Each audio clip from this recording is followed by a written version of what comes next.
So now in pa and la, if you replace pa with pa or wa, then actually you get wali or wala.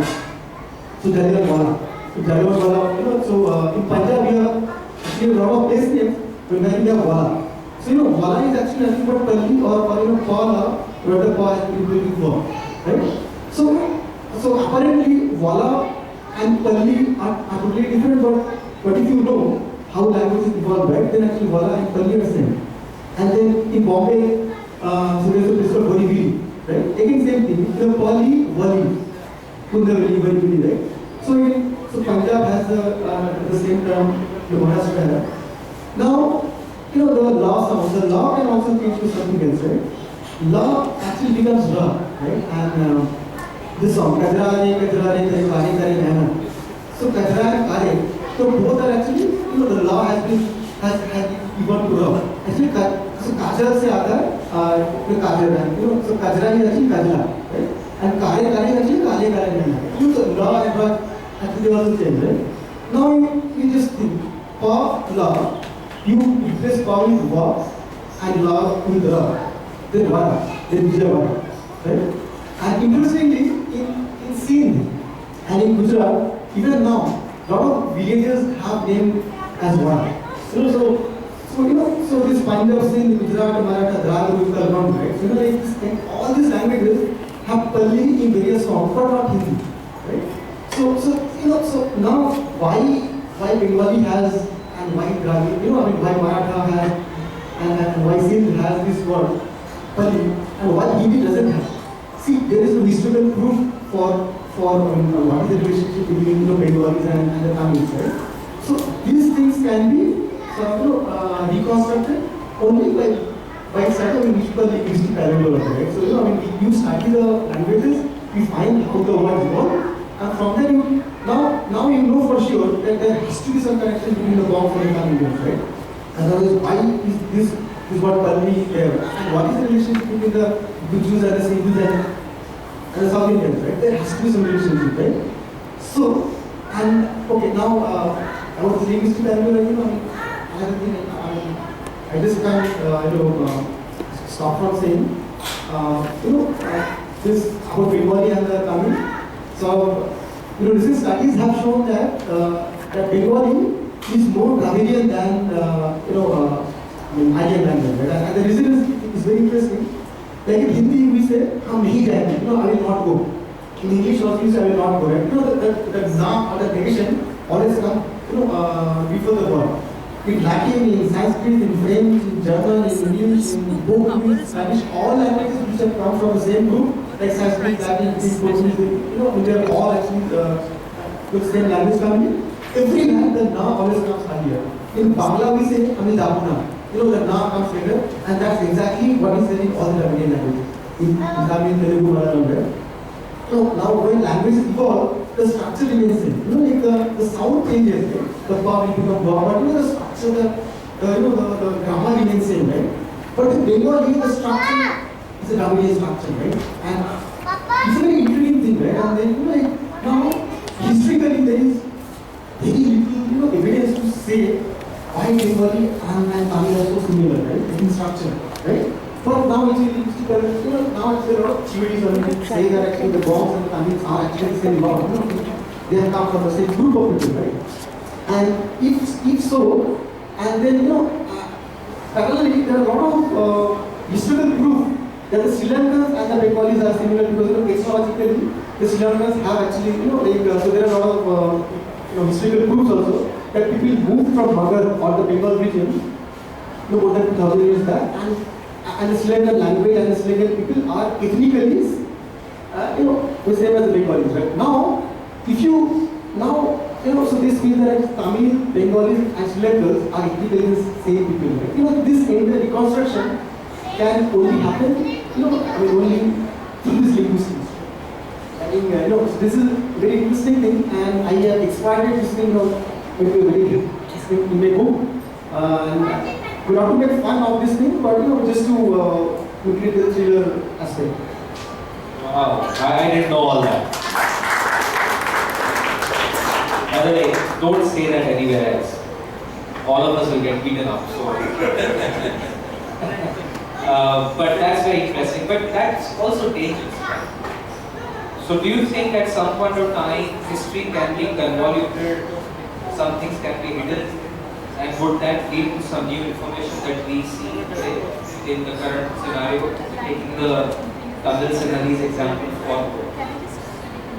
I think it's a very, very pertinent question today, and I think it has been pertinent for a long time. It's just didn't come up to the surface. That documented history is very difficult to change or challenge. It takes a lot of effort to, well it has happened. Documented history, even when you know it is written usually by the victors or the creators of history are the ones who survive.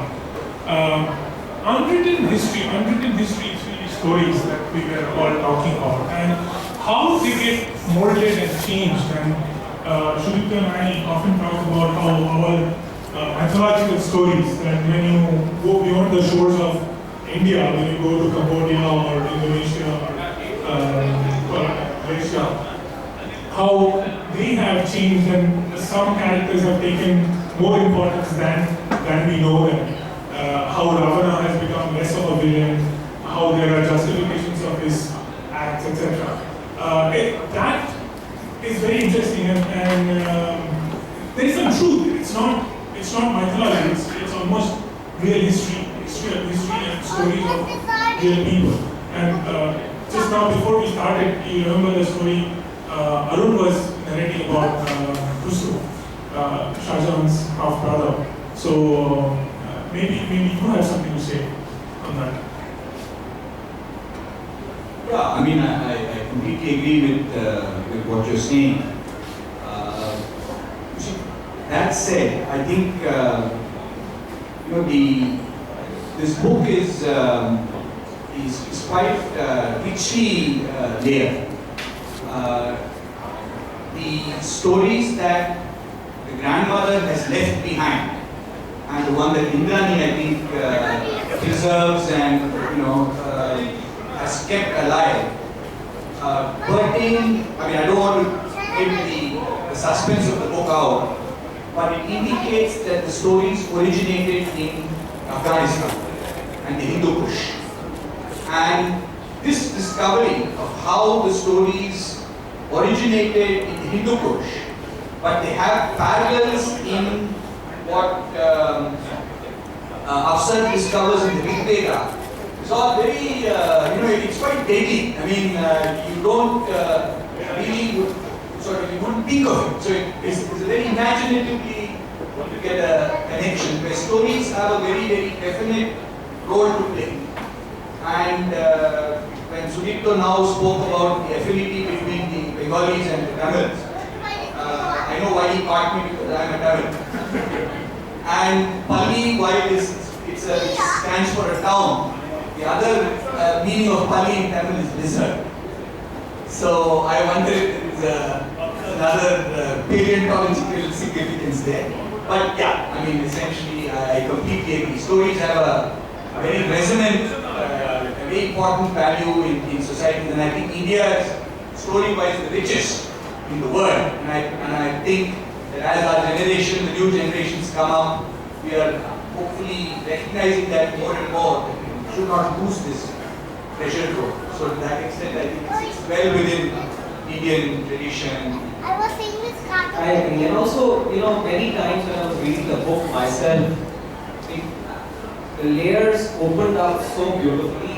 And if you've read Dan Brown, there is this sentence that Dan Brown writes, "So dark the corn of man." And that's how the whole book tries to unravel. And that's how the same feeling I get after reading Sudipto's book there. It was that every page will give you some connection which is historical, linguistic, pedagogical, then brings it to contemporary thriller aspect. So I want to now jump from history to linguistic paleontology to thriller. So you have written thriller.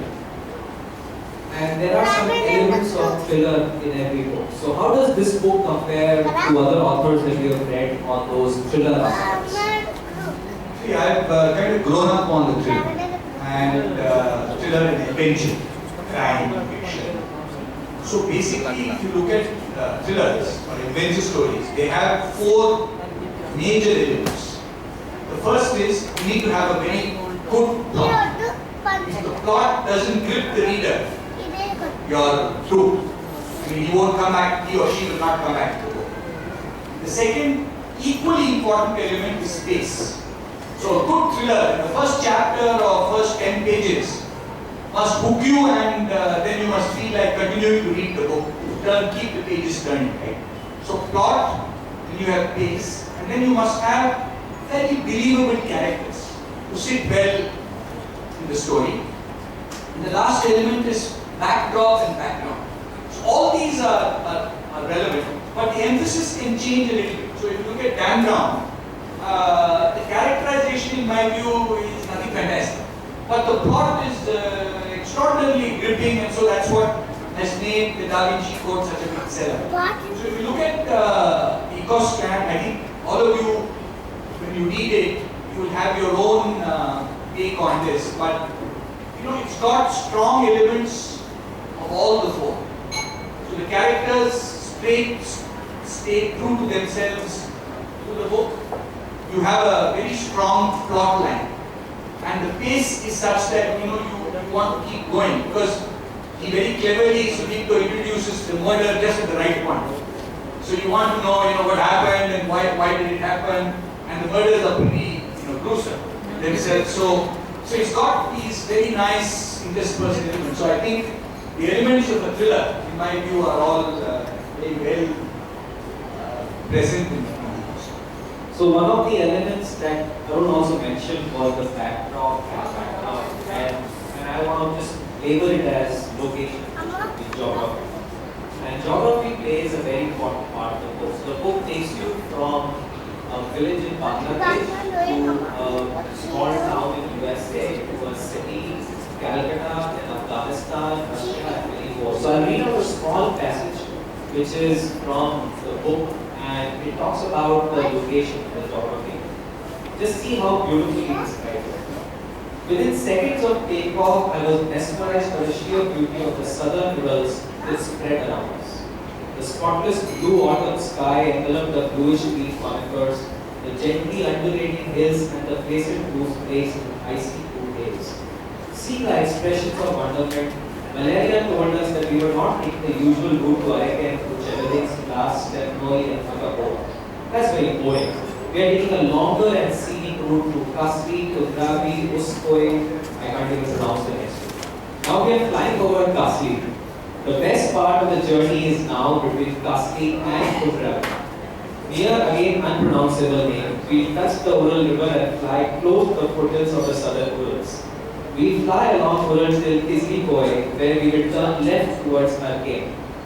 Where did you get all this from? Have you gone to these places? Did you live there? Where does this? No, of course, I haven't got that. But nowadays, books and internet and Google Maps, right?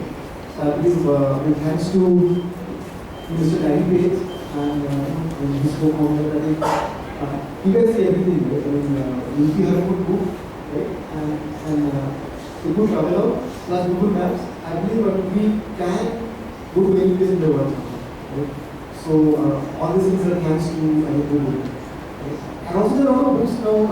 Archive is historical side and this and Gabriel Putin was there in 2006. Like he sort of after he went there, so that place has become historical site. Right? So now a lot of material is available in the internet about archive, about how it is all these unpronounceable names. And Russian names actually it's very double. It is SKV, ZW, all very the same thing. And I don't know how four consonants can be like SKW, ZV. You can't pronounce it. So, but then I think we like it. Google Maps.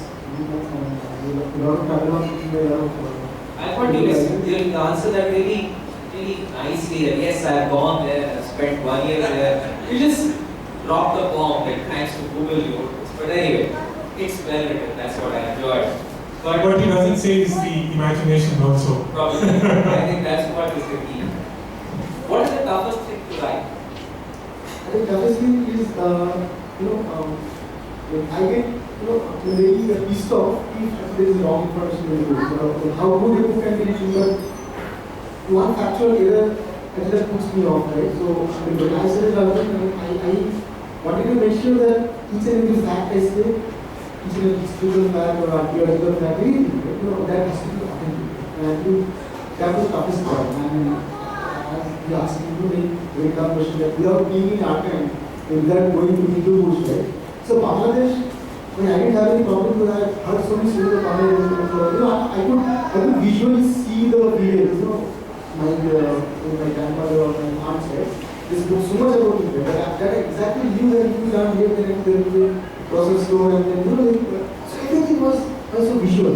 But archiving and all these things, I think the biggest challenge was to be authentic and to write the right facts and not mess around with historical facts. So to give you license is fine, but I don't believe in messing around with facts. I think that was the biggest challenge. In fact, one of the things that reminded me while I was reading through his draft, etc. Amitabh Ghosh is one of the first books, South of Reason, where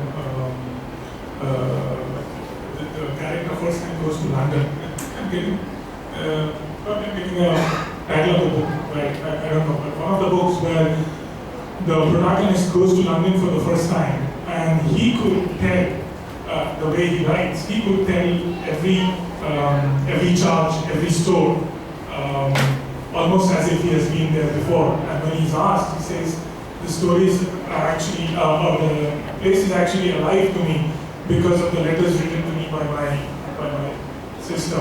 So it's the same way. In fact, we were discussing that there was a famous Bengali author, Bhushan Bhagavata, who wrote so eloquently, so vividly about African adventures in Africa 60 years back when there was no internet. He didn't ever travel, didn't ever get out of Bengal Bihar region.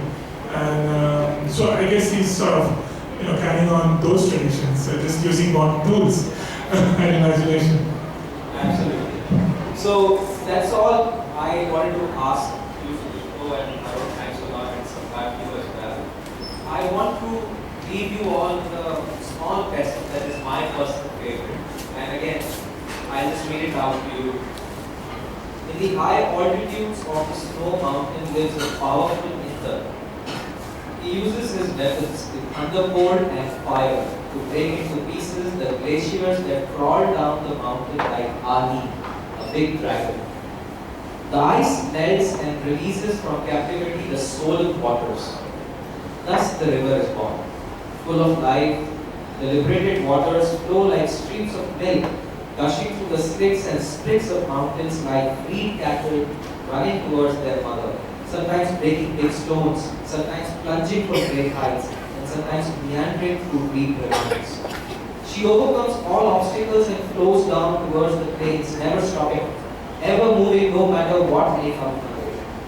She is guided by the stars in the sky, especially the twin stars named Junk and Jambu. By the time she reaches the plains, she has acquired enough water and silt from the hills. She is no longer in a hurry, but flows more solemnly, fertilizing the land with her silt and refreshing the people with her sweet water. The further she flows, the bigger and wider she becomes until finally she merges with the vast and limitless ocean. In this tale, the river actually refers to life, which starts its action when the fire of the will is ignited. The thunderbolt liberating from the water from the mountains is actually the ignition of will. A life without a will or desire to achieve something is like death. Wonderful words. I hope this book, Echoes Clan, does all the best. So, best of luck to Victor from all of us, and thank you for having us over here.